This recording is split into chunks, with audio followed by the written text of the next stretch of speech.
Hello and welcome to the Horror House Podcast. I'm Dave. I'm Chris. I'm Jeff. And we're here. And we're finally talking about horror music that we've been meaning to talk about since last year, it feels like. And this is Jeff's, I think your first IRL topic. Yes. So, you've made it. You've made the IRL topic finally, and you had your first cursed episode. A lot of things being checked off the list with this one. It's a dubious honor. How does it feel, Jeff? How does it feel? Great. You know. Would you like to speech? All right. So this is the part where we dedicated 30 minutes of the show for your speech, and go. Me and Dave will be back later.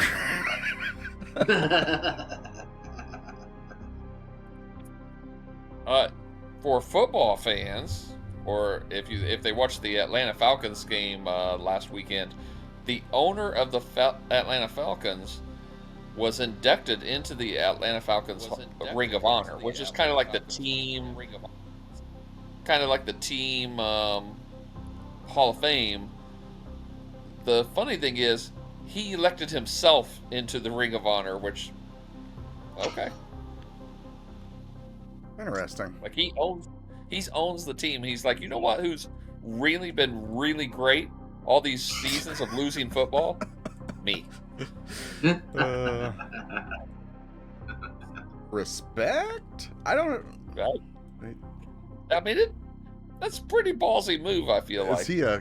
He's got some kind of lineage towards a Trump with that kind of awards. He's on his mentality. Do we have any news that we want to talk about? Oh, hold on. I had some I wanted to discuss, and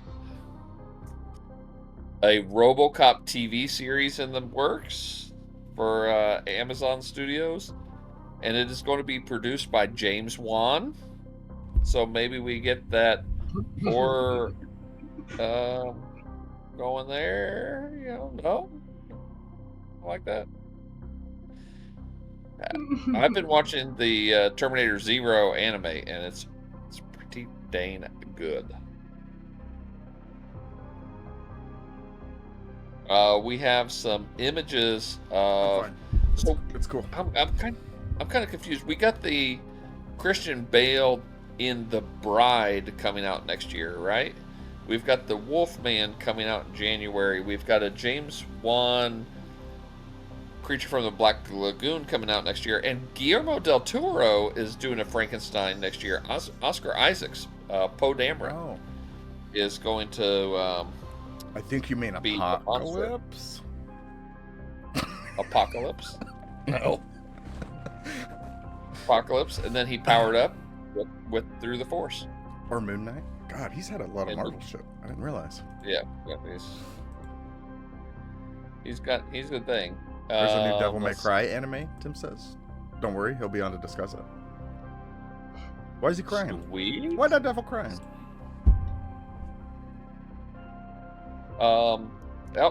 In personal news, if I could elect myself into the Ring of Honor, your boy is still in first place in the Face of Horror competition, guys. Oh shit! I appreciate all the support, man. The 9 p.m. Pacific time tonight, we cut down to the top 10. I'm currently in first place, so I think I'm safe for the top 10.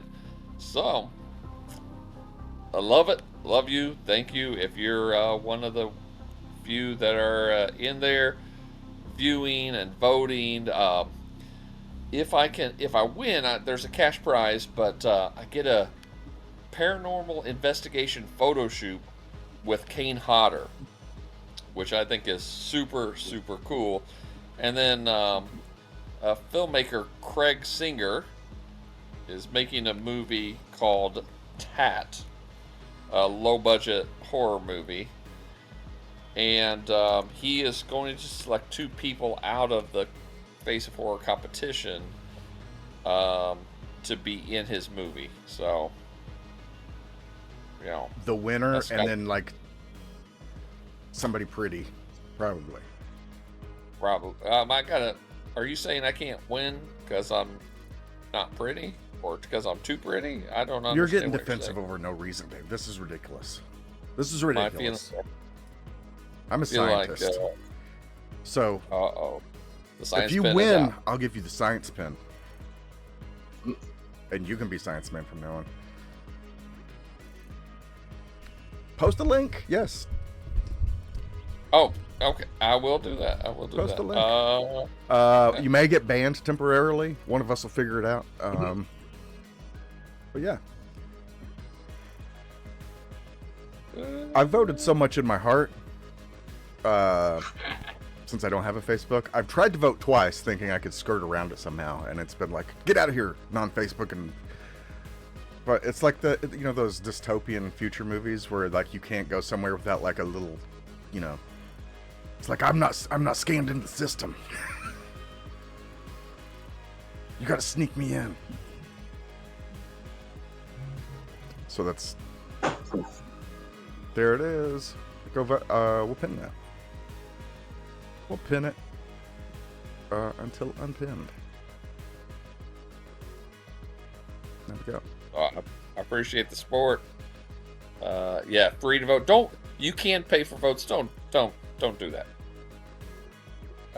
Unless you're super rich. Unless you're super rich. Then you could just donate to Horror House and like help us. We got some walls falling in. The cemetery out back. We are already in a cemetery. If you've listened and know the end of the show, we're in a different grave each week. Those who know. But bills are getting tough, man. Thanks, politicians. You know how much spackle costs these days? Especially when we got spackle the cracks in the zombies. Yeah.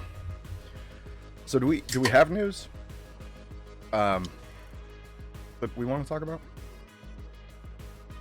I don't really have anything except a few little blurbs I got. I meant to save some. I meant to look for some this week, but I was entrenched doing my research by listening to a whole lot of music. That's some pretty good research, if you ask me. All right. Well, then let's get into it and talk about some music. We should have a graphic artist who wants to do free work. I want something that like zooms in, like ABC primetime movie from 1989. Do something like that. I want it to be really good, real classy. Tim says there is a PT clone out on the PS5. I did see that was coming out, so. PT? Cruiser? Like a driving? Paranormal Travis? things. Paranormal Travis. It's a Paranormal Travis clone. It's that sounds way like an scarier NES than- game that would have been jank. Awesome.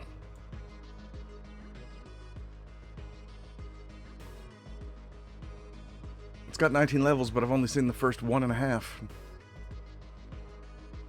Anyways. There's a new horror game where it's virtual, and it puts you in the middle of Ohio. Nothing happens, but you're in Ohio. And it's very scary. What was it? Delaware? Pretenders. Pretenders? Yeah. They have a song about Ohio. Oh. Is it called Ohio? Yeah. That qualifies as horror themed.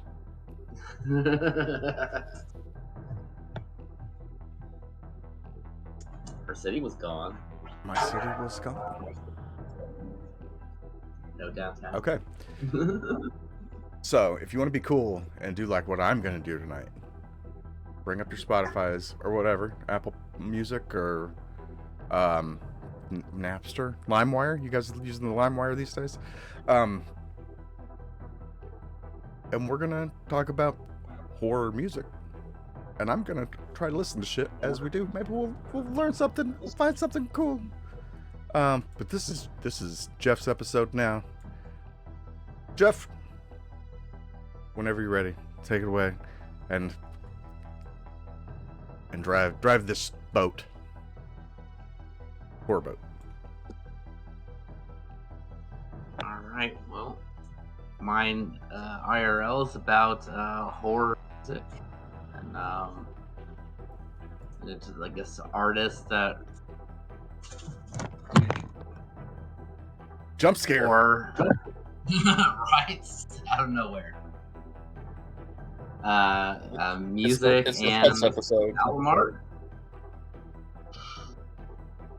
So I would start off with a band called H.P. Lovecraft, which they mostly sang other people's music and have made a few songs about H.P. Racism? Lovecraft's music. H.P. Lovecraft stories. Oh, okay. H.P. Love. If they have a song called H.P. Lovecraft's Cat, then they're too far. They've gone too far. I think at most it's just other people's songs. They do have a song called White Ship,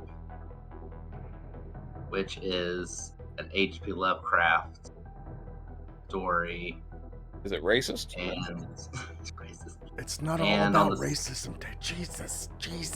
And on the second album, they have At the Mountains of Madness, which, I mean, overall, I really wouldn't be able to tell they were anything about H.P. Lovecraft. What is Other the than their musical? name. What is the musical styling?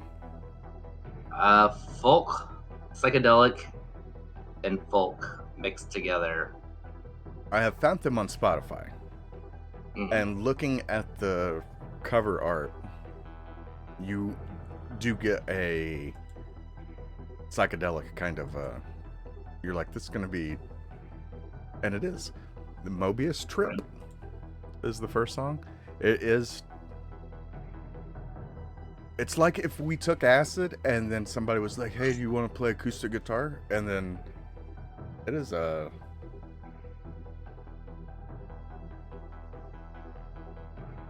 The music's really good. It just really has not a lot to do with H.P. Lovecraft. Musically, there's not a lot of horror unless you have a bad trip, which Right. this could. I mean, they got permission to use H.P. Lovecraft's name, and then they That's crazy. basically formed a band, and then just sang other people's songs.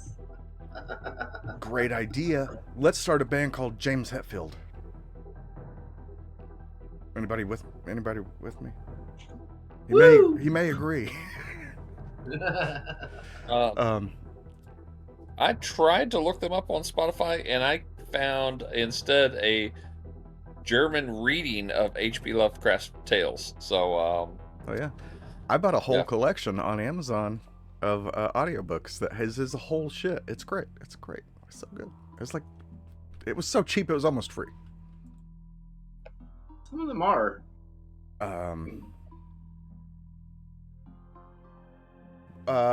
Next up, who wants to do a thing? Who wants to talk about a thing? I got a mainstream. I'm going mainstream. The first and solo artist that comes to my mind when I talk about the intersection of horror movies and music, and that is Rob Zombie / White Zombie. He is deep into his solo career at this point, but man, when Los Exorcisto Devil Music Volume 1 hit the scene, man, that was some good shit. I've seen White Zombie. Great concert experience. I mean, when you're talking about the total package of a concert. The first time I saw him was at Deer Creek, which is the equivalent of calling That's called this social media. corporate amphitheater now. Yeah, but yeah. It will always be Deer Creek to me, just like there's a social media company that will always be Twitter to me. So Deer Creek, we were in Deer Creek. This was right after the hippies had rioted. Yes, they rioted at a Grateful Dead concert. They rioted by kicking a hole in the gate and sneaking people in. So they didn't sell any lawn seats. Everything was in the pavilion. And so me, Jake, and Daryl O went, and we got to our seats, and our seats were in the upper pavilion, but we were right behind the sound engineers section. And so supposed to be primo concert spot. It was pretty sweet, especially since I need a lawyer to tell me real quickly if the statute of limitations have expired. Seems that way. Okay, good. Tim says that's good enough for me. I would lean over the railing and I could reach their cooler, so I was snatching drinks. For the first Korn and Megadeth were the first two bands, and then White Zombie. And Korn was good. Megadeth was good. Megadeth, the stage was brightly lit. There was a little bit of pyro. Like, I was a little let down by the stage show, to tell you the truth. Megadeth don't do, they just play. Yeah, it was not a theatrical experience. I mean, they sounded great. Except Dave Mustaine singing.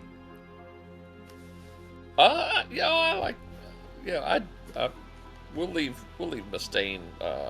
But continue. Yep.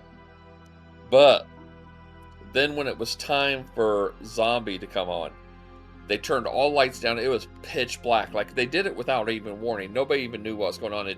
The whole pavilion went black, dark black.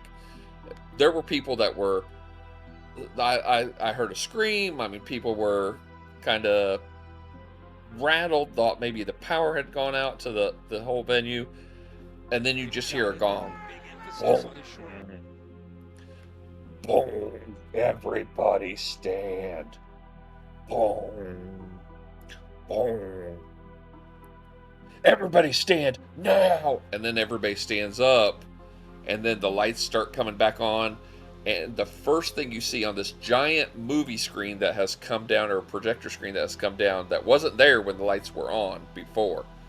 The first image is that zoomed in Bela Lugosi at Dracula's eyes. And then just the wildness, the music, and the horror themed stuff, and mini porno starring the pink Voltron princess. It was an experience to be had. And then people rushed the stage to get up front to the mosh, and I was like, what? Nobody told me. Let's go. And so we went to go down. We went to get up in the mosh, and the security by then was in their places and not letting people down the aisle to the front of the lower pavilion to the mosh. So I walked about halfway between the two aisles and just climbed on the back of the seats all the way from the upper pavilion all the way down to the front of the lower pavilion so I could be in the menace. mosh. I was a menace to society back then. It was a great show, though. It was fantastic. But what about the music? The music, I mean, it's okay. You know, I really like Los Exorcisto. Hellbilly Deluxe is good. Some of his other shit is okay. Educated Horses is a little different, but I do like some of the solo stuff. I think he lost something. I think he lost something, but I mean, he still plays with what's the drummer's name? Tempestura, or some shit like that. So, I don't know. Yeah, but I like White Zombie, man. You can't take away the White Zombie. Rob Zombie, White Zombie. That's it. It's coagulated in my arteries like cholesterol that can't be separated. Amen. Jeff, thoughts on White Zombie, Rob Zombie? I like Living Dead Girl. That's what's on my Spotify right now. Are you spying on me? Yes. Are you the CIA this whole time? Who, I too. Who's are you working for? The CIA or Elon Musk? Are you here with them? RCA. Wakanda?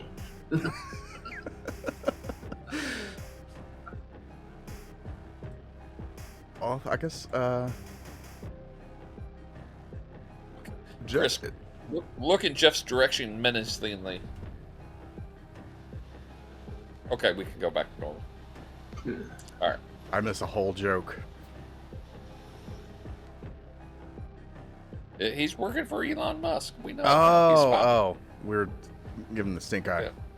Yeah, we're giving him the stink eye for working with Elon. Do you want to do it that way, Jeff, where we each mention a thing, or what do you want to do? Yeah. Okay. Yeah. So, I'm going to talk about,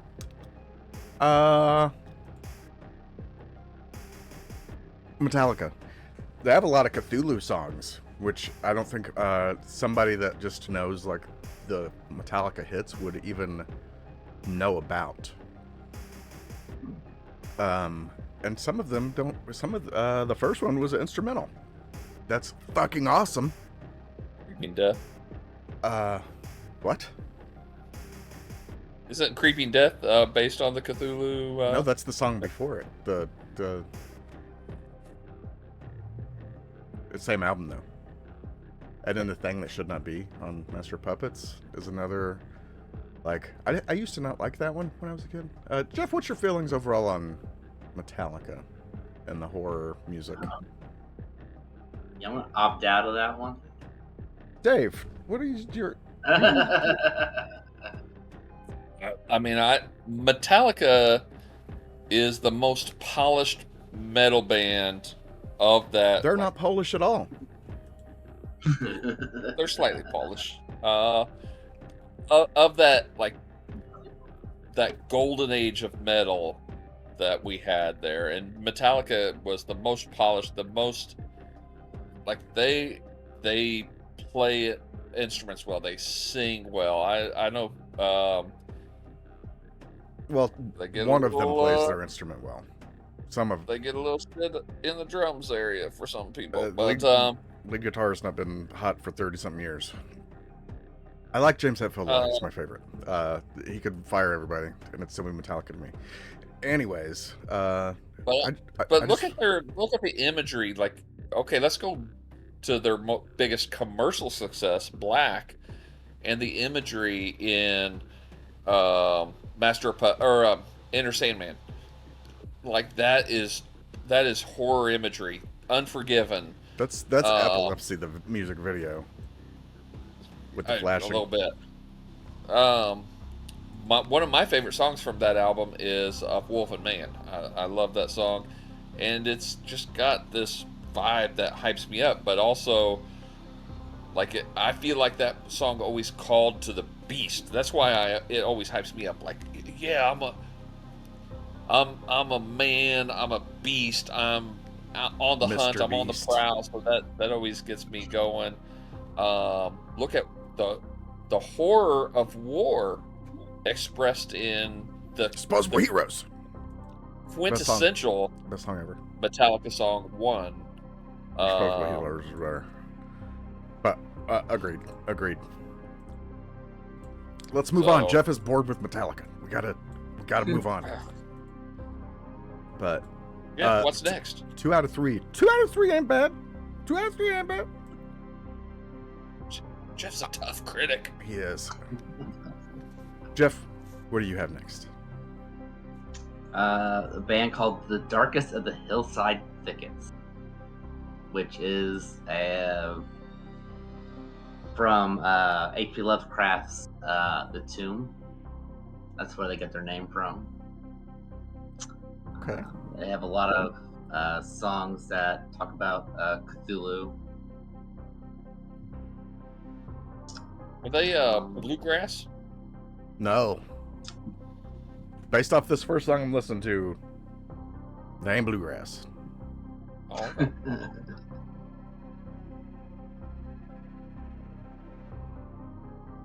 Another metal. They have they kind of remind me of the later Misfits, kind of, in a way. They got that kind of like the punkish kind of raw. Plus, their artwork looks pretty awesome. Dave. I'm gonna call you both James Hetfield for the rest of the episode. Is that cool? I just want to have a podcast with James Hetfield. James, so what do you think of some of this artwork? It's really Lars. Does that make you feel like? Yeah. It's what I've always wanted. What is wrong with you, Kirk? I got really drunk one night and impersonated Lars Ulrich for like at least 2 hours. That's why I don't drink whiskey anymore. Usually. That's not why. Yeah, I like these guys. The first album is the Great Old Ones.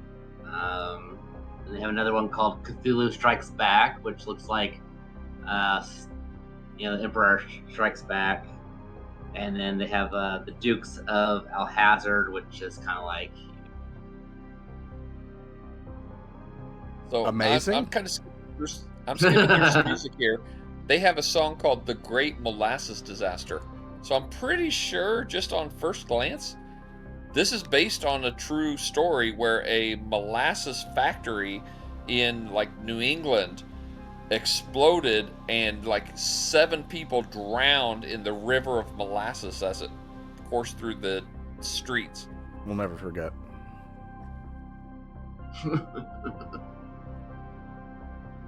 Okay, Hey, I gave it a follow. I gave him a follow. I did too. The I can't even say it.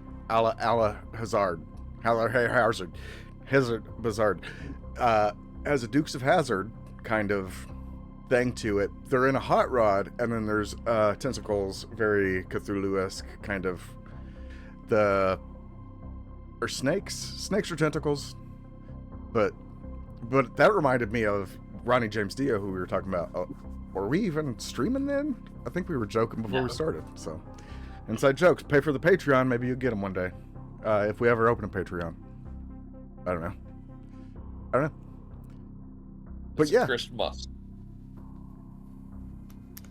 Did you ever listen to the Misfits? Not the Danzig Misfits. They have a really good album. Hollywood Monsters, I think, is the name of it. That's what this kind of reminds me of in a way. Which is cool. I like it. Dave. Yeah, I'm there. So the next band I'm going to bring up is Stryper. No, I'm just. I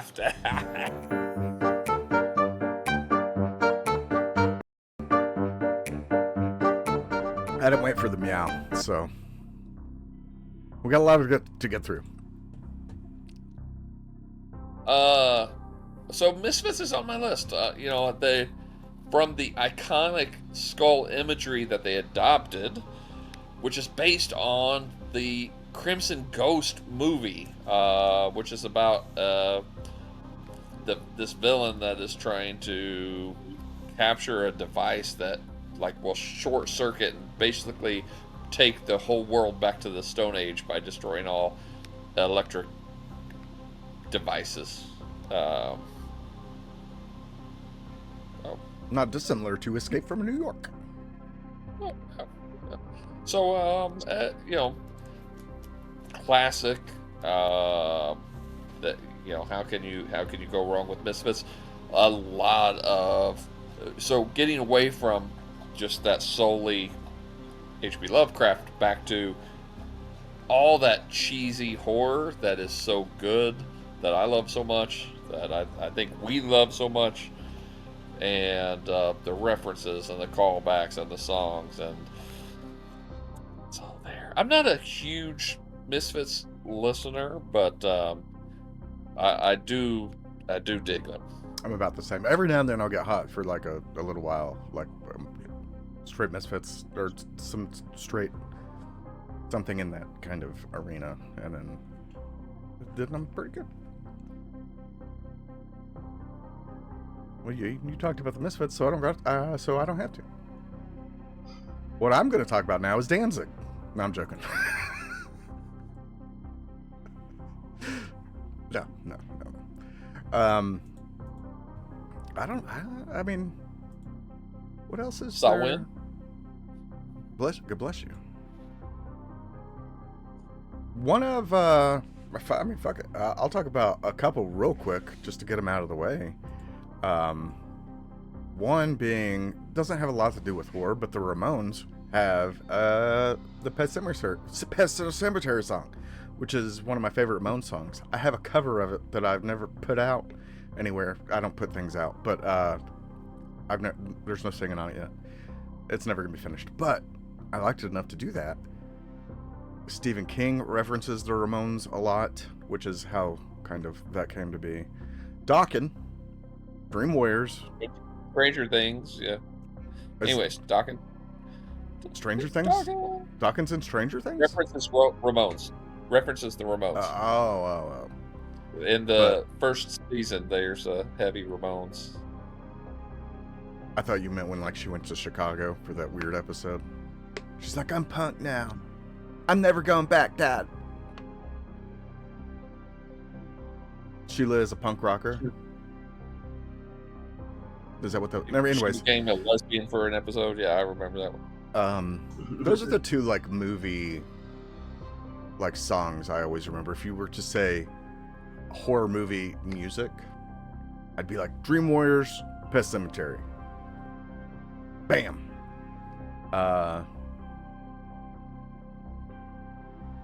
We've talked a little bit about soundtracks before, but do we want to talk about any kind of like soundtracky kind of things for horror? Or are we leaving this like strictly Tubular Bells and Halloween? Yeah. There's four things off the list. How can we not talk about the music of John Carpenter? Right. That synth vibe is just it is the real deal. I was listening on the way home the other day, and I asked Siri to play me horror themed music, and it went to something that was just all soundtrack. But like the set, and so I listened. We'd listened. Of course, I listened. But it was like the third thing was Laurie's theme from Halloween, and it's so good. And it was a pretty solid soundtrack. Like Polar horror. Nights, welcome. They say they love it. This is the perfect evolution of beard growth, and you're right. You're right. We did that on purpose, really. You caught us on the perfect week. Me and Jeff, I feel like bounce back and forth a little bit. But we've all got the perfect like dad amount of gray that's just like stress and broken bones and pulled muscles. The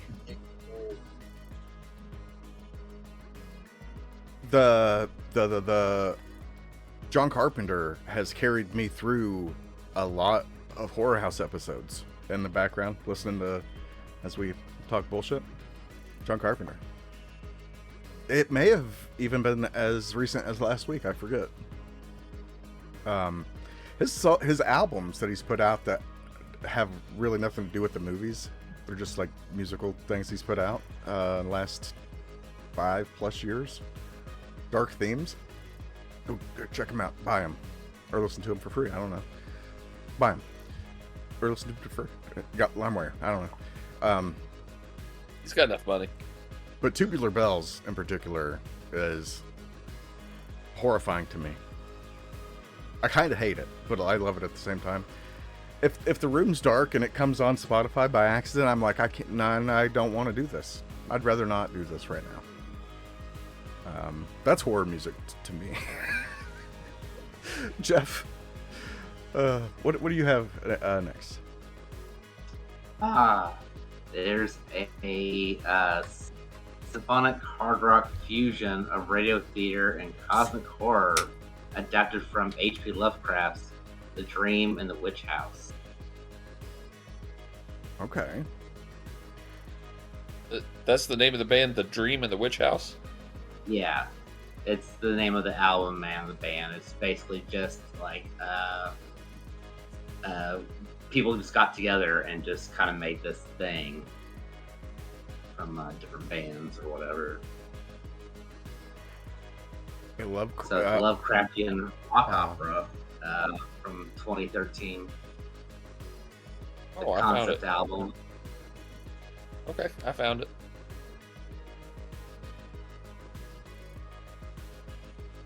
Okay, we'll give this a little listening to. A Lovecraftian rock opera, it says on Spotify. I love conceptual pieces big time, so you're speaking my language. I've talked about Jeff Wayne's War of the Worlds before, and yes,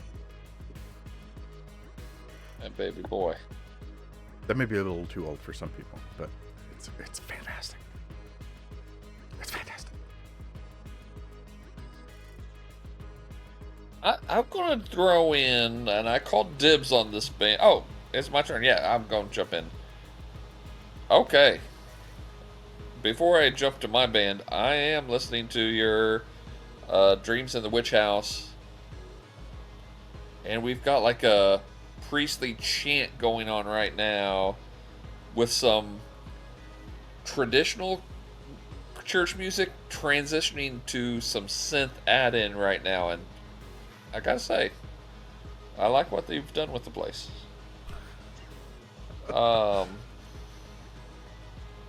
Very nice, very nice. A band that I called dibs on before we started tonight, and I probably unnecessarily, but not more horror-ish than straight horror themed. And it's Gwar, man. I love me some Gwar. Odorous, rest in power, brother. Where, may the great maggot take you home. Gwar is so cool.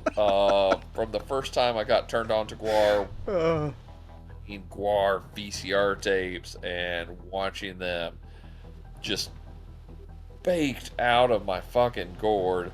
And watching them, and I've been to a couple Gwar shows. Oh my god, they are unforgettable. That the first Gwar show we went to, it was the usual suspects. Myself, Jake, me and Jake, Kenny, Kurt, Raymond, Mac. I don't think Tamac and Jamac went. I think that was it. It was Kenny, Kurt, Raymond, me, Jake, and Mac. But it was such a great fucking show. It was Intergalactic Wrestling. So the first band that come up that day, if I may tell a Dave story that I've probably alluded to or told on the show before. The first band that day was Buzz Oven, which back then MTV had Buzz clips for their like buzzy.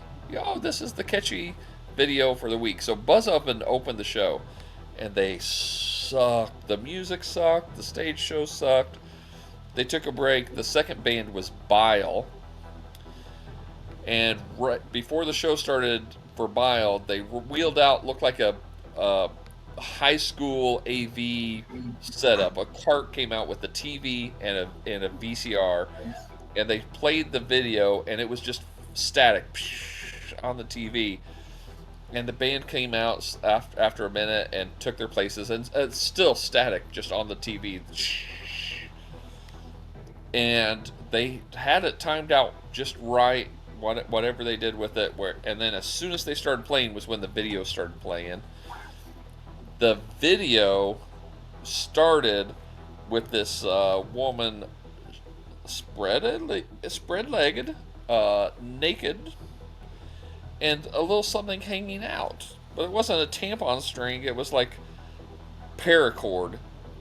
And then a mystery hand start pulling on the paracord, and the paracord turns into like real thin, like chain that you would chain up a small dog with, and that turned into like fucking log chain. There must have been 100 foot of fucking chain up there.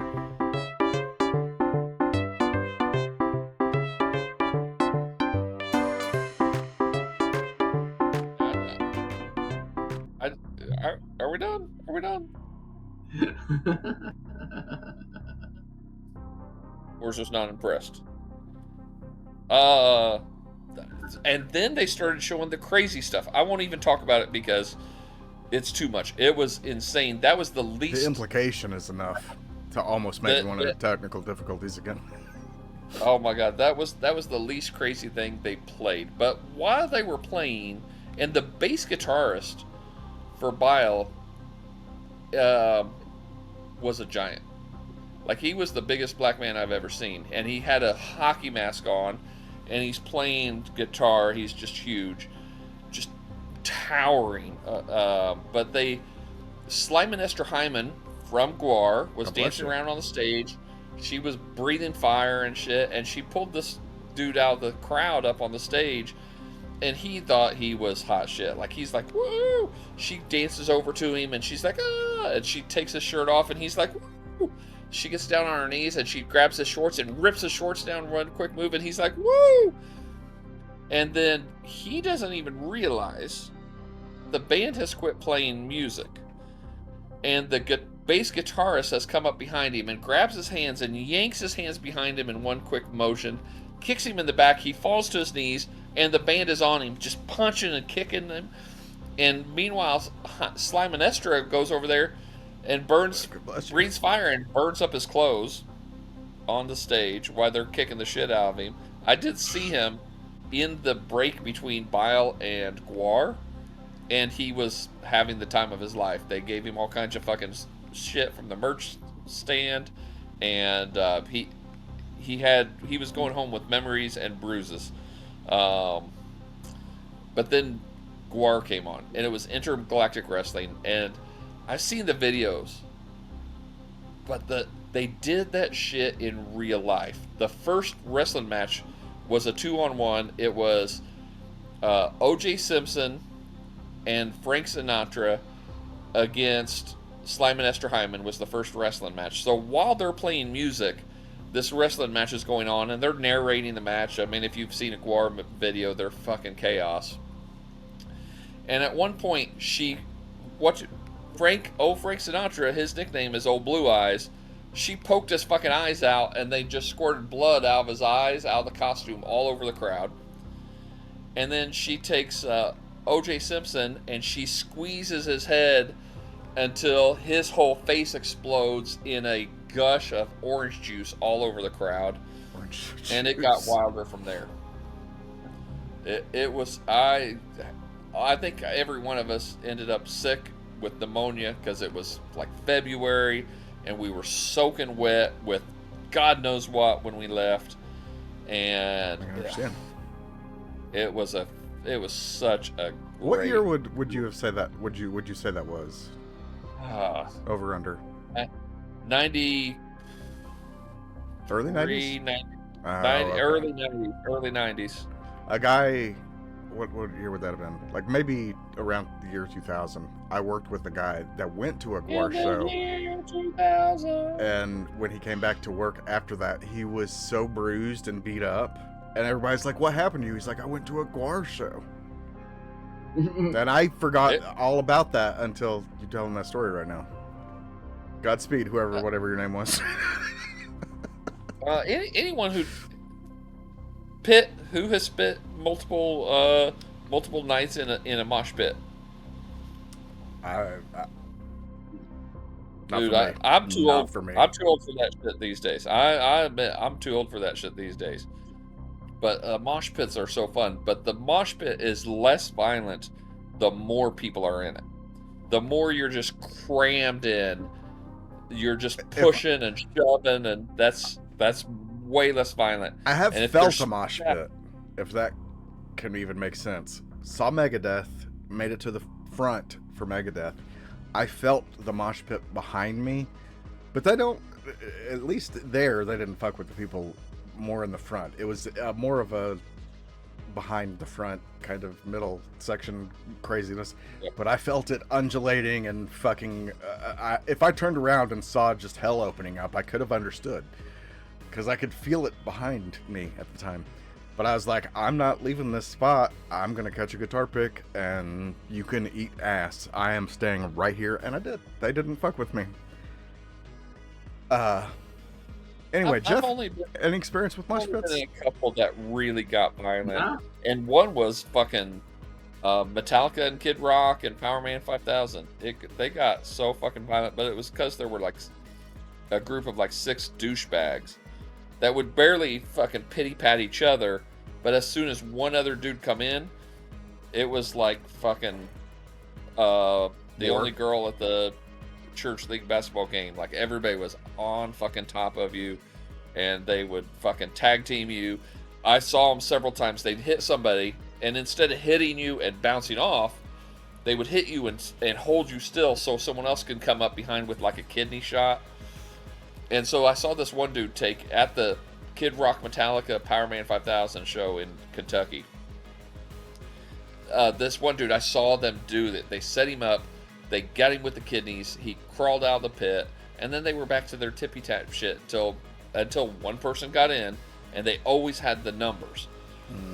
And so he's like, come over by me, and I was pissed drunk, and I was like, get back in there, man, I got your back. So he goes back in there, and they pull that shit again, hold him up, and when the guy come to like Goldberg spear him in the kidneys, I ran over there and caught him in the side of the head when his head was down with a knee and put him out cold, and then they curb stomped the fuck out of me for a minute. So Oh shit. worth it. I got my fucking shot in. Fuck you motherfuckers, it was worth it.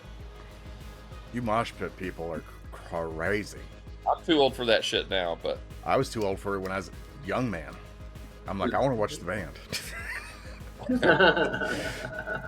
However, I have been kicked in the head at a show.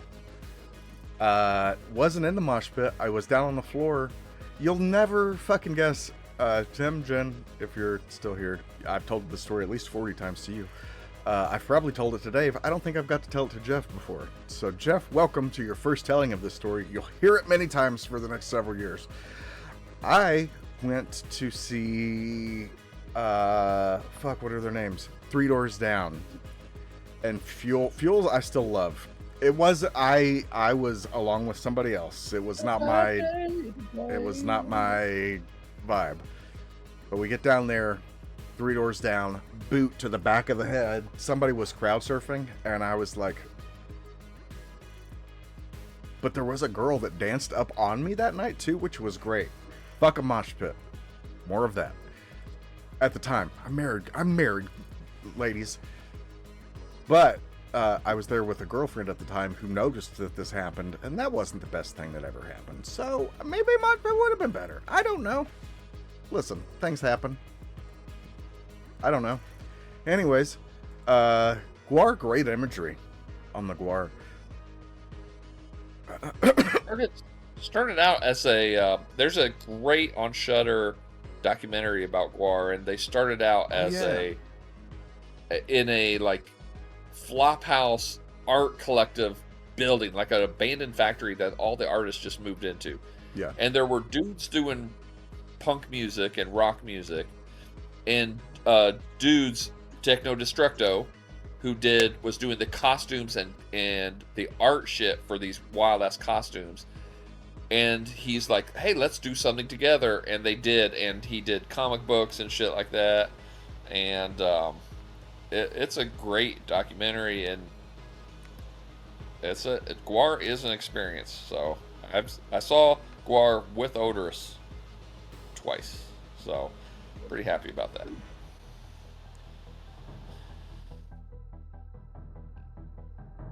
I'm trying to think of something that really... What's something horror that really hits the spot musically? That's like Alice Cooper? Who Alice Cooper has some great imagery. one of I'm not a big fan of Alice Cooper's music. Some of it, like, I like some of it, but I'm not like super like in the 80s he went into a direction that I'm not that bit like the Jason, the song he did for the Friday the 13th, the Man Behind the Mask. Yeah. But he has one of the best live albums, that A Fistful of Alice. I love that album beginning to end. Brutal Planet is an amazing album that nobody ever talks about, and I'm like, you're fucking crazy. Brutal Planet is the best. Do you know Brutal Planet, Jeff? Oh yes, I love Alice Cooper. Shut the fuck up! Why have we never talked about this album before? I've never got. Oh my god, Dave, go listen to Brutal Planet. Come back. We got a lot to talk about right now.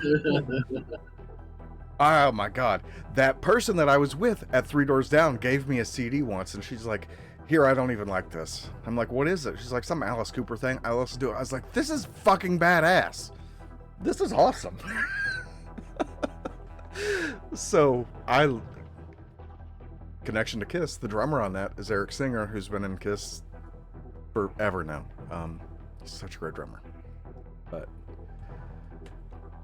Cooper influenced Kiss to kind of put their makeup on, do more than just his kind of Crows kind of deal. And then, I mean,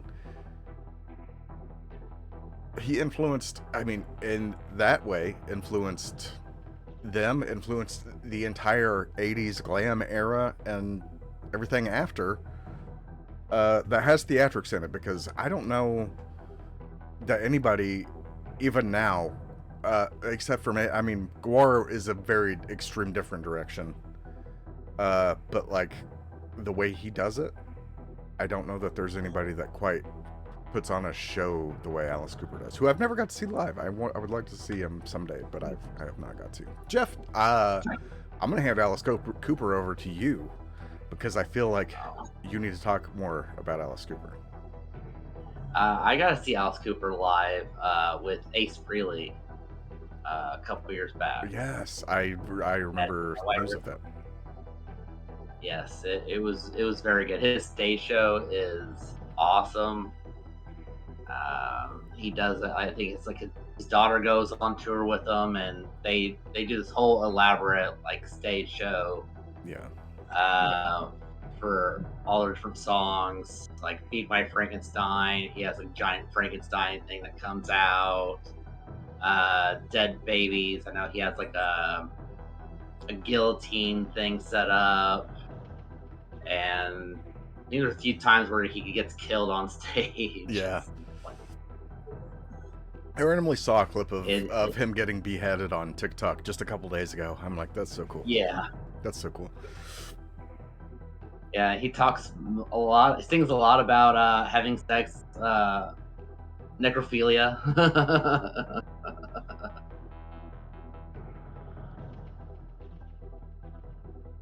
But yeah, Alex, great time. I'm trying to look through.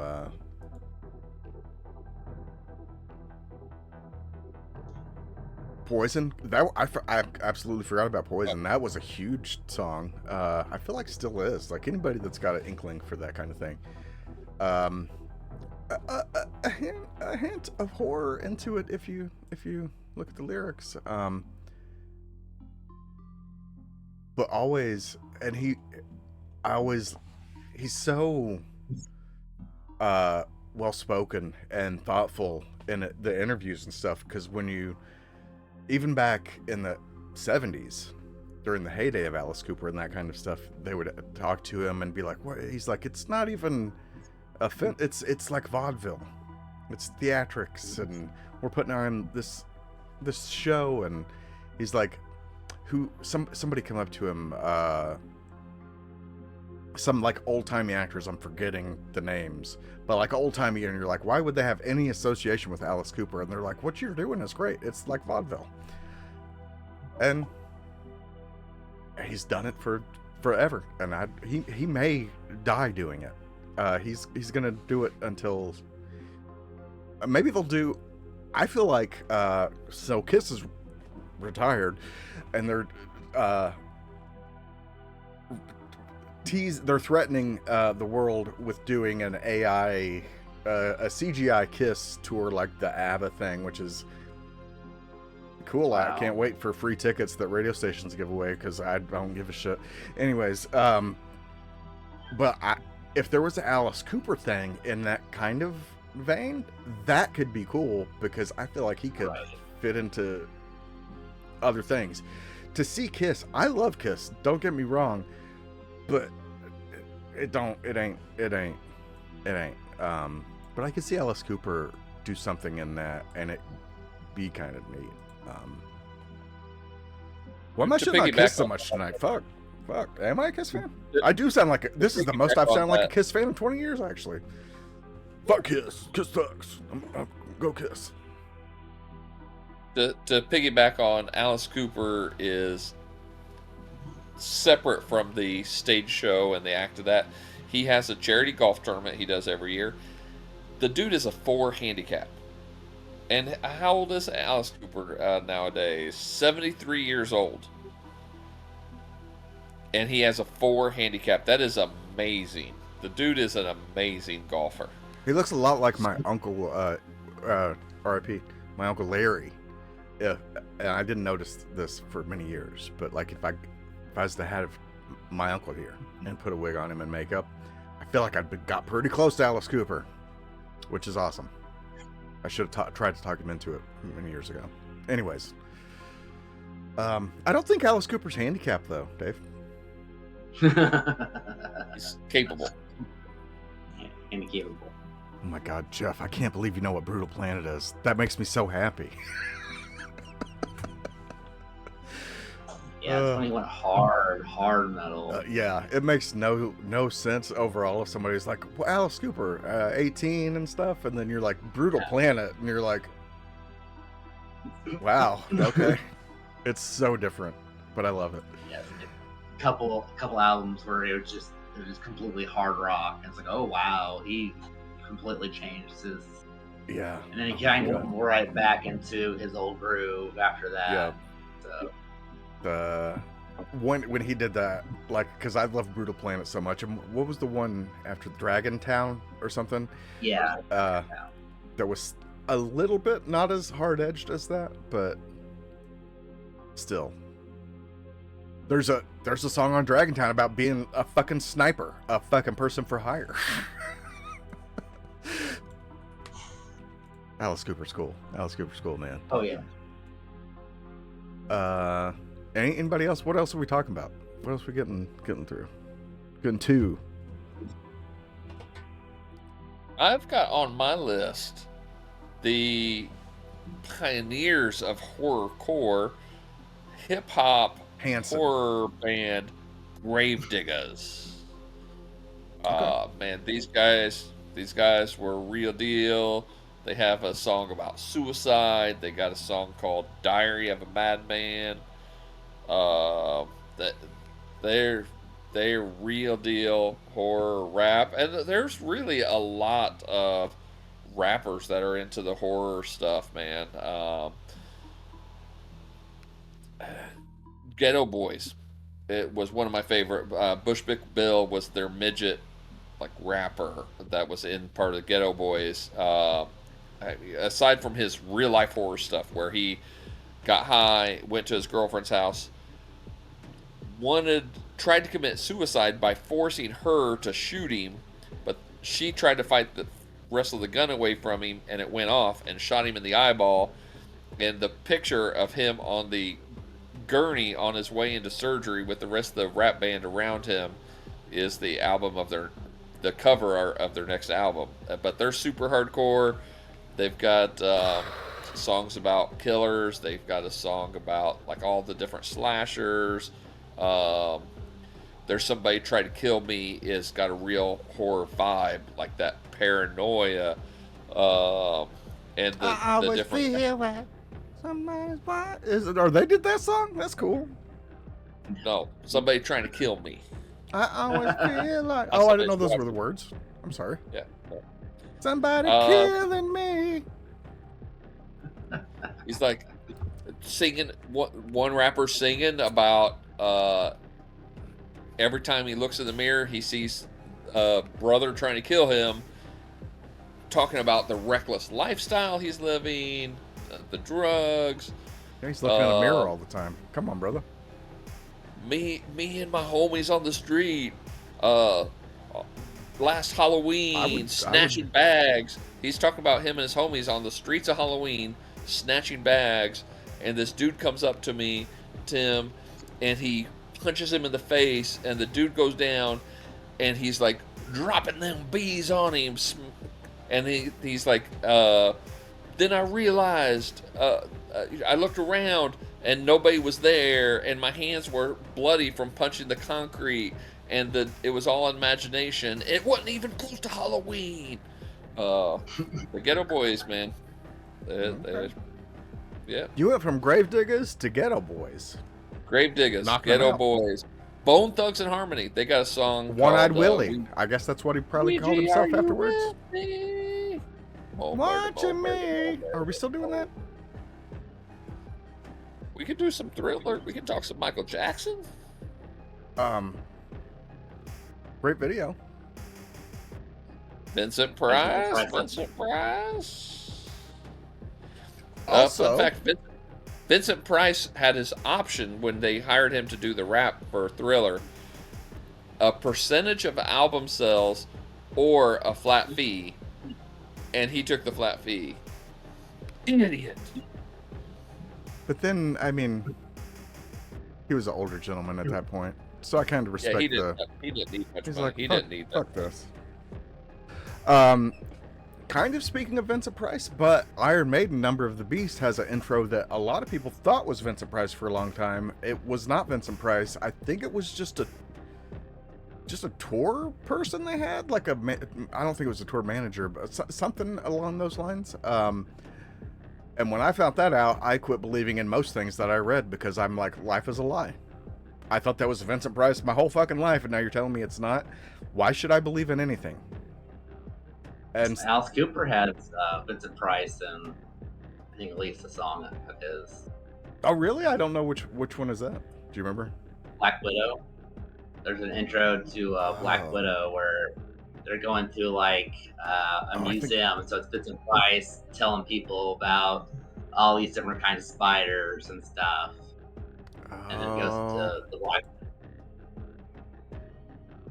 I know because oh no, it wasn't even that. It was a different live album that I knew of Alice Cooper. Back to Alice Cooper chat. Welcome. That I remember Black Widow from. I don't think I've ever heard the studio version of that. So I'm gonna have to. Okay, I'm just gonna have to get deeper into Alice Cooper. Dave, you're gonna have to get on track and get out of this I shot myself hip hop thing that you're on, and let's really talk about Alice Cooper next week. We got a lot of listening to do. That it's just important. I'm gonna change the chat. We'll have 30 minutes a week. One of us needs to listen to all of the Alice Cooper. One needs to listen to all Alice Cooper songs backwards, and I will listen to all of Alice Cooper songs sideways, and then we've got all our bases covered. I don't want to listen to them backwards, but I will. I would tell you, I mean, in that same kind of era, one of the first songs I remember kind of giving me a weird existential, like little young teenager existential crisis, or maybe one of my first notions of body horror was Black Sabbath's Iron Man, when he's like, turn to steel in the great magnetic field. I'm like, what does that fucking mean? Is this song about a guy that's been like an astronaut and now he's back on Earth and is just like a statue of steel and he's like planning his revenge on the world? What is this crazy nonsense? It's like the guitar riff everybody like starts out learning, but for me, lyrically, it was like the song where I was like, this is kind of a messed up lyric that is really wow. And I mean they've got the, you know, Berries Wear Boots is a great one. That, you know, they had a lot of great lyrics. War Pigs. The War Pigs. So it's not even, I don't even think they had great imagery, but they had the name Black Sabbath, especially at that time with Cooper and Kiss and everything. It was, the imagery was kind of more important than the actual music. Like I could talk about a whole episode about Kiss, so I could just get them out of the way. But like all their songs, Dave, like you said, it's about having sex. It's about like one way or the other, or about like having a good time. Here and there, you will have a different thing like God of Thunder, where, you know, that kind of wasn't that at first, but the imagery is where it matters. And, you know, him spitting blood and people being like, that's satanic, that's gonna send the kids to hell. That's, you know. That's, so not to ruin your Ozzy. I just want to talk about Iron Man because it gave me a little bit of a worry as a kid. I'm like, I'd never felt that before, and I loved it. I think it is legit, and I think Black Sabbath and Ozzy are like Rob Zombie, White Zombie. They're kind of, you can't fully extricate them, and it's undoubted. Like there's a lot of horror imagery in the music and the songs and the sound, because Black Sabbath was around a lot earlier than a lot of people associate with, because they had that bass and that deepness to their music in the 60s when everyone else was doing fucking flower power shit, and Black Sabbath was real for that. But I will say, and I continue to say, I often say, Ozzy Osbourne is a gospel singer at heart. And I'm not trying to ruin Ozzy if you don't want to hear him like that, but you listen to a song with Ozzy and any of the songs with devil imagery, the people that make deals with the devil in Ozzy songs always regret it at the end. If that's not like the preacher warning you against that, then I don't know what is. So, and then he turned around and married the devil.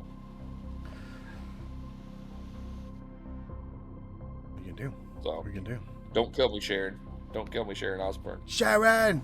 For decades, he was a caricature, which is, you know, got a good amount of money, I'm sure. So it's all cool. Yeah.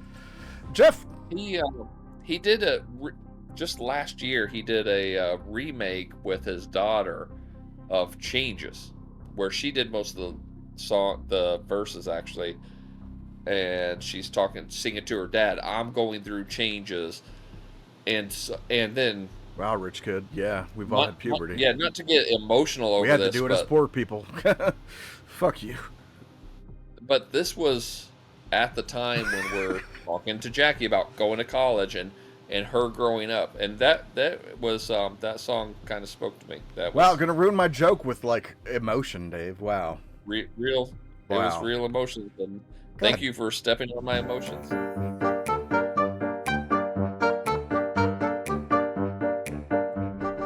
All right. That music just it evokes Addams Family every time I hear it. It makes me happy. The meow takes us back, but we've had so much we have to talk about tonight that I've forsaken the meow. We'll be back next week, people. Jeff, what you got? What you got next? What do you want to talk about next? A band called Arkham Witch. Cool name. Which is a heavy doom metal. They sing a lot about Cthulhu. All the ones I picked out so far are all about. You are going heavy Lovecraft. But it builds off the Sabbath that we're going off of. If they're kind of that doomy metal. Yes.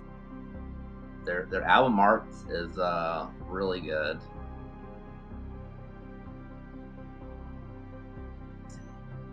I'm checking them out on the Spotify now. Speaking of Arkham Witch, I have to pee, so I'm going to go to a two-person, and I'll be back. They got songs like Cult of Cthulhu, Reanimator.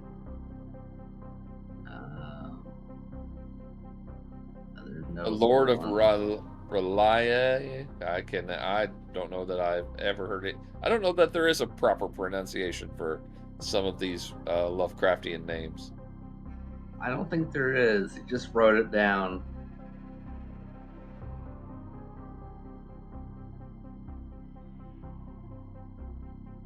Okay. I'm liking it. Blood of a Zombie. It's kind of got this it's Lovecraftian, but it's also very Viking imagery too. Mm-hmm. So I'm there for it. When you said doom metal, I was really worried. Because some shit is too growly for me. Like if all you're doing is growling in the mic, that's not lyrics. Yeah. I'm not shit. I'm not trying to yuck someone's yum. It's just not for me. Yeah, I'm not big onto that either, but yeah, they do a really good job with their music.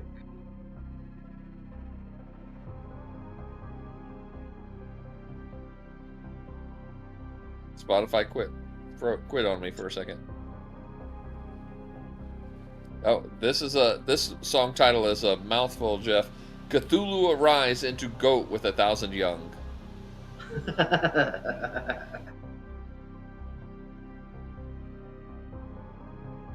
Luckily, there's a live version. Yeah.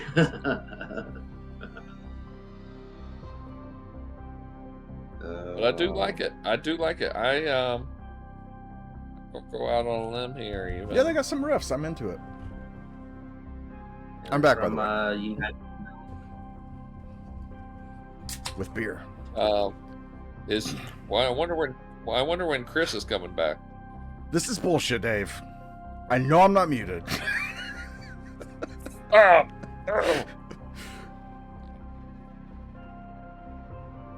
You know, I fully expected extreme metal this week, Jeff. I am surprised that I was like, Jeff's more hardcore than I ever imagined. He's gonna drop like, all the bands that have the squiggly lines that you don't even know that is words. Nothing against that, but we're all kind of in agreement. Like the growly kind of vocals. Let's just talk for a minute, I guess, about that kind of stuff. Just genres and types of things we like, I guess. I can stand some of it, but there needs to be regular singing with that. Sometimes a whole song is okay as long as I know that band, but a lot of times I'm just like, I'm not super into it. Somehow I became a Lamb of God fan, and that's all they are. But I do like them. There is some melody behind the vocals, but still, that is not my preferred. I want to hear somebody singing a song. There's some Finnish power metal where they do fuse kind of operatic singing and that growly music together, and it's really good. It's almost like you just have like this woman singing, and then it's almost like a demon kind of like talking to her. Is what it sounds like. There's a lot of that in their music. They combine the growling and actual singing, which is pretty good. Okay. Where do you guys fall when it comes to Hatebeak? I don't know what that is. Hatebeak? It is Hatebeak. It is a metal band whose lead singer is a turkey. Fuck off.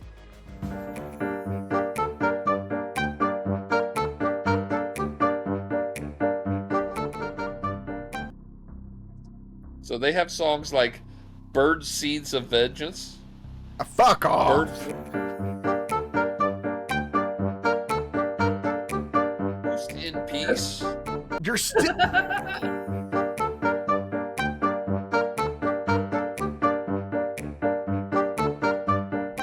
right, I'm moving on. Moving on.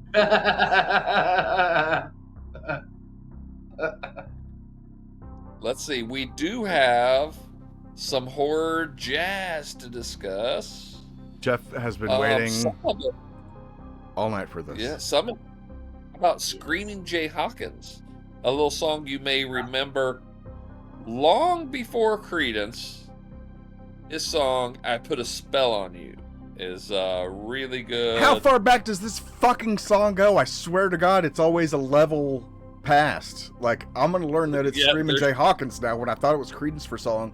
Before that, I thought it was somebody else. Is this gonna go even further? Am I gonna get into my like 50s or 60s one day and they're gonna be like, no, it's a Christian hymn. It was born when the planet first got light. It wasn't originally a song. It was a letter from Paul to the apostles. Yeah, that's what it's starting to feel like. In the 3rd Corinthians, Speaking of them, Creedence Clearwater Revival has Bad Moon Rising, which is one of the best werewolf transformation scenes ever in American Werewolf in London. And I feel like they had a song in the Twilight Zone movie, but I forget. Maybe it was I Put a Spell on You, but I forget. But they've had some horror stuff. I've seen John Fogerty live once. John Fogerty's great. Not a lot of horror beyond that. Tim Curry did a really good cover of Oh, really? Yeah. I mean, if you're a young kid who wants playing time on your youth baseball team and you're not getting it, Put Me In, Coach. It can be a horror song like, put me in, Coach, I'm ready to play, and he gets shot down again. Sorry.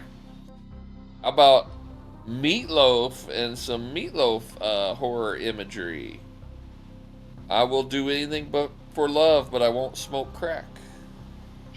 But I won't smoke crack. God damn. That's a good one.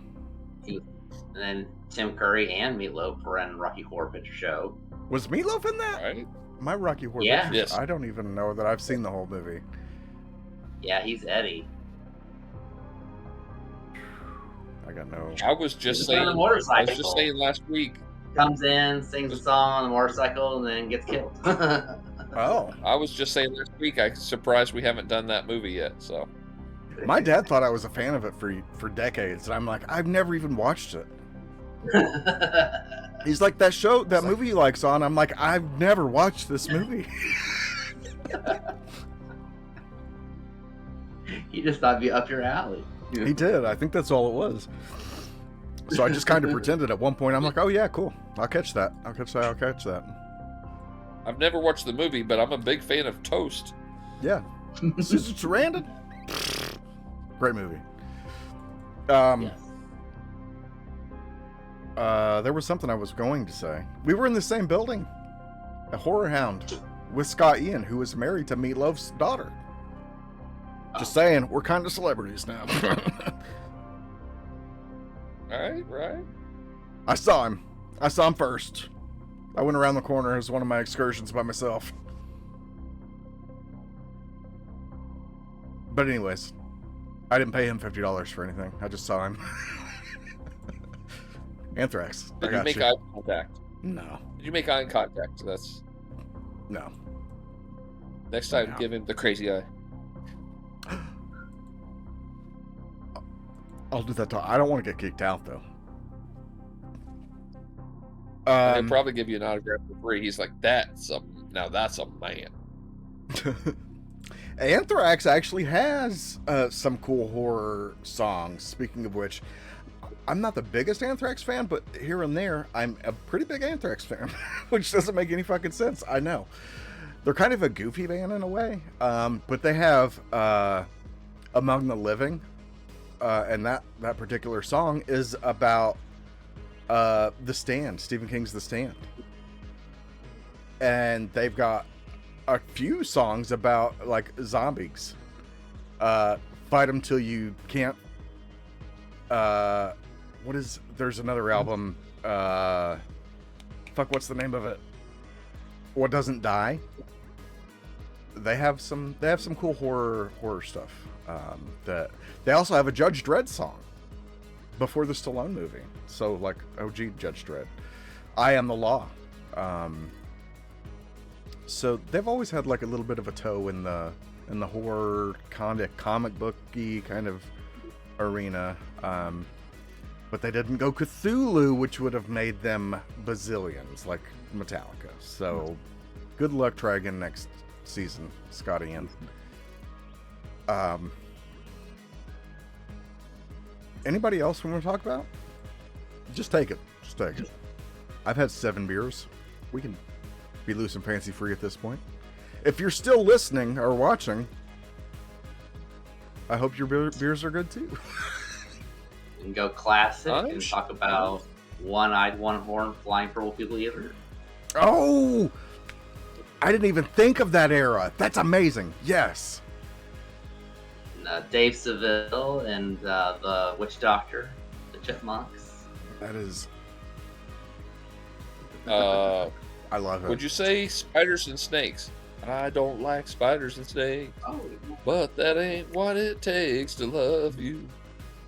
I don't know what the cool fuck fool. you're talking about right now. You know that song? Jeff, you know that song? oh, I know that song. Yes. Okay. This may be another one of those moments of time of universes, like, merging. I mean, I think me and Jeff had another one of these moments at Horror Hound where he said something. I'm like, that's real, and it's just where my universe didn't have that. Your guys's did. So perps snakes. What was it? I got to hear this. What's the name of Spiders it? and Snakes. It's Spiders and Yeah, it's not. It's spiders and snakes. It's a song about a young man, and he's shy around a young girl, and she's trying to put the moves on him, and he's responding by scaring her with spiders and snakes, as the young boys like. And she's like, I don't like spiders and snakes, but that ain't what it takes to love you, you cool fool. It's a very rockabilly song. It is. Yeah. It reminded me of the Chuck Berry song, My Ding-a-Ling, which, funny enough, is the second song when you search spiders and snakes on Spotify. How's that even make sense? Spotify may be behind this universe overlapping shit. It's good thing that Chuck Berry died. He'd be canceled for writing a song called My Ding-a-Ling. Oh, it's such a fucking goofy ass song. I think the bathroom cameras is what really sold him off. Or was that somebody else? I think it's Chuck Berry. So, we'll give it to him. He had How about had some cameras in some bathrooms. No big deal. how about a song about a band playing a song about a dance, and it's called The Monster Mash. This The is Monster what. Mash is the name of the song Yes. that is about the band of monsters playing a song called The Monster Mash that is about a dance called The Monster Mash. God bless you. I don't even know what you just said, but I believe in it. They did the Monster Mash. In my childhood years, that song kind of signaled Halloween. Like through it seemed like part of the 90s whenever that song would be on the radio. And I don't even understand how that works, because that is not a song that should have been on any kind of radio anybody around me was listening to at the time, but I would hear it and I'm like, fuck yeah. And that may be why girls like pumpkin spice now. There may be some science behind that. That and Napoleon 14th, They're Coming to Take Me Away, haha. They Yeah. always played those songs on the radio. But no spiders and snakes. I don't know how I missed that. I've never heard this in my whole life. How about The Unforgettable became a pop I always feel like. Phenomena, Ray Parker Jr.'s Ghostbusters. Oh fuck! I thought you was gonna actually do it. Somebody's watching me. I had no privacy. I always feel You like. said Ray Parker. I'm like, that's that guy, I think. And you fucking No. killed it. He's not even legally allowed to mention Ghostbusters, I think, because he ripped off think Huey you are Lewis's new drug. I want a new drug. Which, if you listen to them, you can you get it. But at the same time, they're so different. It's like, who cares? So that whole legal thing, he got screwed on, as far as I'm concerned. And I love Huey Lewis in the news, but he got fucked on with that shit. Are they able to use that song in the new movies, or do they shy away from it, or are they allowed to use it? They may not be allowed to use it if they don't use it. I don't know. remember. I really don't remember. Well, I'll watch it when I go to bed tonight. We purchased it. It was good. It was pretty good. Good. Okay, that was another big one. Who are you gonna call? Bruce, Wayne. Busted. Busted makes me feel good.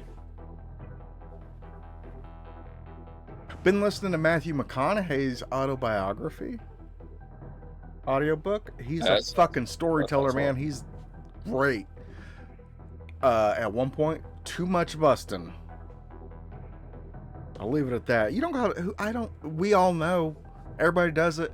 Don't need to write about it. Conaughey, fuck. Chill. I tried listening to it. Yeah, he just keeps talking and yammering on. It's like, oh, okay, slow down. The dude is really. I don't think he gets enough credit as an artist. As long as we're on McConaughey, Editor, or what was it? He is a really good actor. Like, he comes off as just, of course, the original Matthew McConaughey, the weed head, the pot needle user. I have spoilers. That's where I'm up to in the book right now. Oh, okay. But he's such a good actor. The Wolf of Wall Street, that whole thing beating his chest, that was Interstellar is him. one of my favorite movies. I absolutely. He is a national. I treasure. shit He tears. Really he should be allowed to play bongos naked and get high in all 50 states. Yeah, I've got no problem with that. I'll kill Woody Harrelson to save Matthew McConaughey. Ah! That doesn't even make sense, but I would do it. That doesn't make sense, but I would do it. That's exactly why. Jeff, you didn't like it? You didn't like the autobiography? They were both in the same season of True Detective. They were. Yeah. I need to watch that, and I didn't. What was the weed budget for that show, that season? What was the weed budget for that season? It's got to be astronomical. They had to shoot somewhere where it was free. Otherwise, could have funded a manned mission to Mars with the weed budget. They could have saved Matt Damon from Mars, who was in Interstellar. Matt Damon has cost the American taxpayers more money than anyone else in history. We sent a whole platoon of soldiers in World War II to save his ass. We had to fly a mission to Mars to save his ass. We time traveled to save his ass. You went on an interstellar mission to save his ass? Interstellar. Played poker in Las Vegas. Played the World Series of Poker tournament to save. We went so tangent. Any other horror music things you guys want to hit? We've hit pretty much mine. I don't have any others to bring up, so get them out if you got them to get out. Look at my little good boy. Look at my little good boy. He looks like a hostage. He's loving on me. You leave him alone. He's tired. All we could see was that much of his eye. And it looked like... Okay, a little better. There you go. A little better. It's past his bedtime. He's an old soul.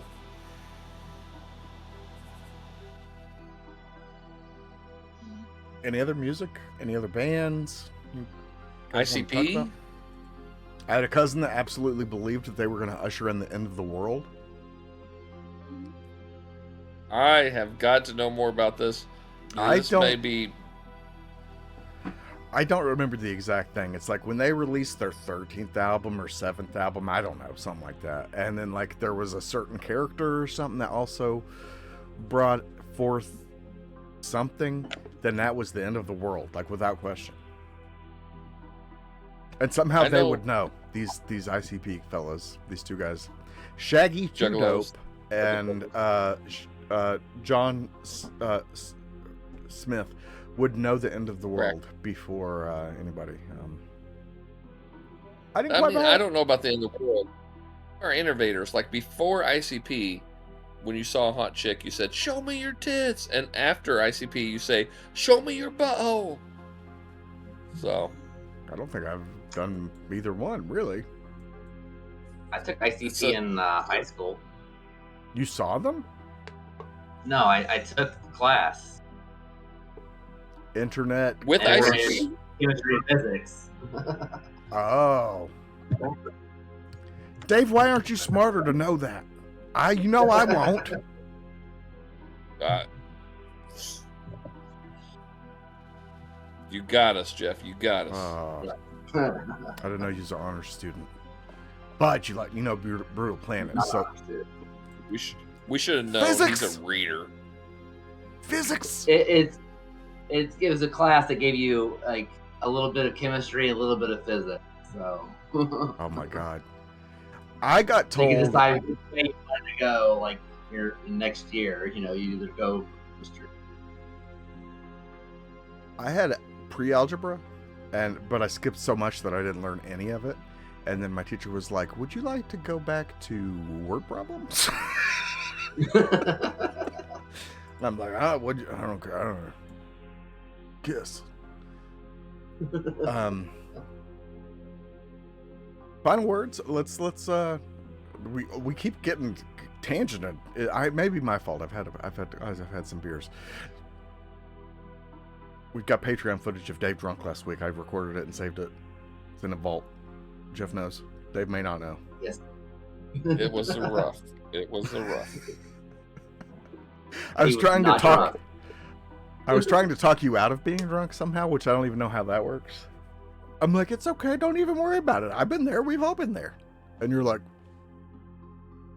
I and think Jeff's I like, I quit. probably ended up taking like 20 shots. I think I had like 8 ounces of alcohol in the bottom of that bottle at the end of the day, and I remember like, okay, we're going to end the show. Let's hit this. I and I had could this go much sleep it off. beer, and you're like, I've got this much whiskey. Let's do it. And Let's race it. Yep, and then that's all she wrote. I was Yeah. the messed up thing, Tip the I've wanted scale. whiskey ever since that's happened, even knowing the aftermath of it, which is bad news. Bad news Browns.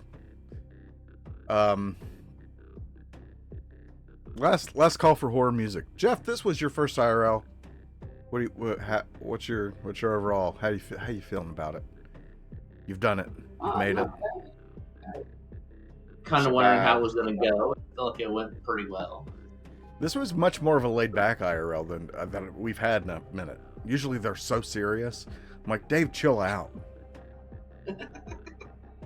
I get defensive over my cryptids. I'm like, oh, and my You're UFOlogy. like, take it serious. Skinwalker Ranch is real to me. I understand.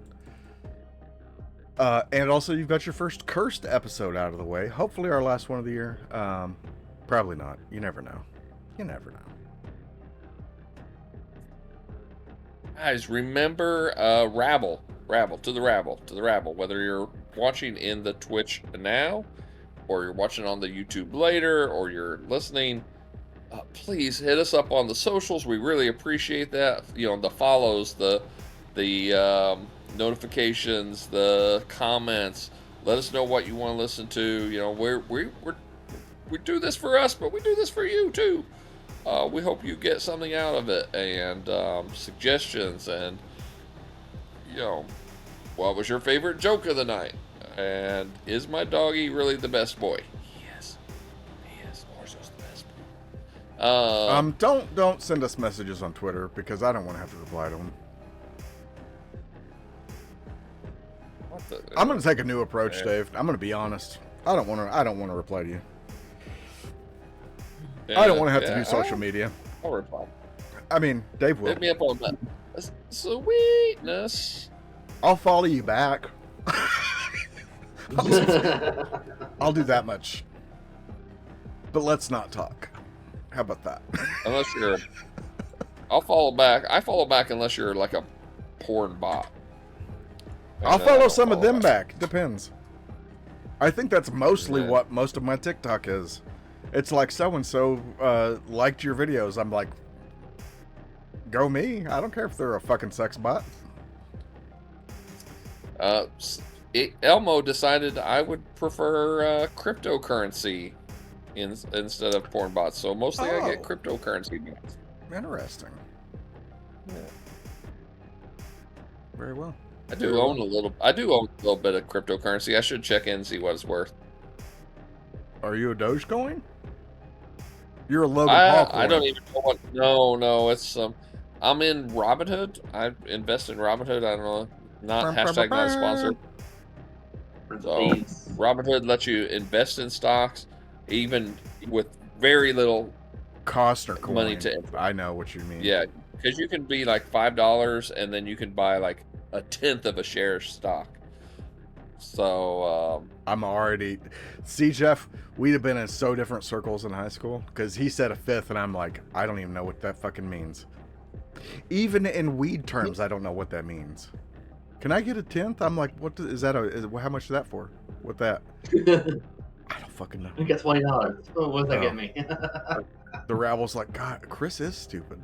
Chris is a stupid. tenth, you need a dime bag. Daryl? Pantera? I know that much. Rest in power.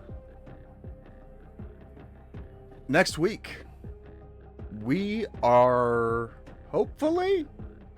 We've not discussed it. I don't know if anybody has good access to it. I have the 4K Blu-ray. Okay, listen. Of the Guyver. I don't know if we're gonna be able to do it or not. We're gonna try to do it, but if we can't, if it's too hard to see, we'll figure something else out in the meantime. But I'm gonna push for the Guyver because it is so trashy, superhero meets gore, that we have to.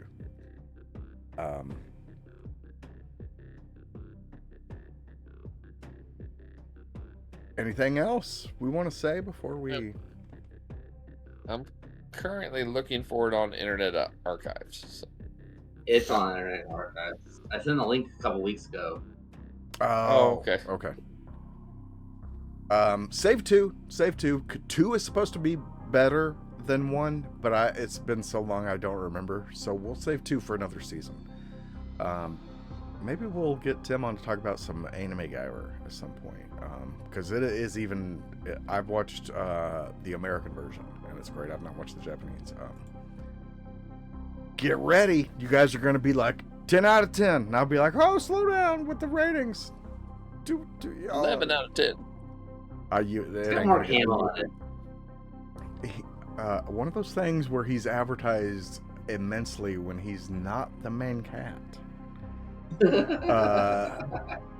It is. It's got the dude from Good Times, Dynamite. That guy. Oh, okay. Very racial appropriation, I'll say. You'll see. So okay, get on Internet Archives, get the Guyver, and we're going to talk about it next week.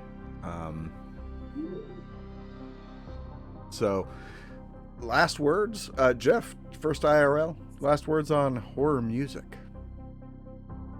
Good stuff. Go listen. Give us your horror musics. Give us like me and Jeff know what Brutal Planet is, but Dave doesn't. I listened to it Max tonight. does. I listened to some of it, so yeah. You've not lived Yeah, with I'm it for learning. 30 years like we have. I'm learning. I'm learning. We'll be back in a week. We're out. Say goodbye. Everybody, Bye. we're leaving. We're gone. I'll turn this car around. I already did. I already turned it back around twice. That means we're back on the same way again. Yeah, I'm not joking about that Dave Patreon footage. Oh. Tough stuff. I'm going to hold that over his head for a minute before I delete it. Because you're not going to buy it. We're out. Black.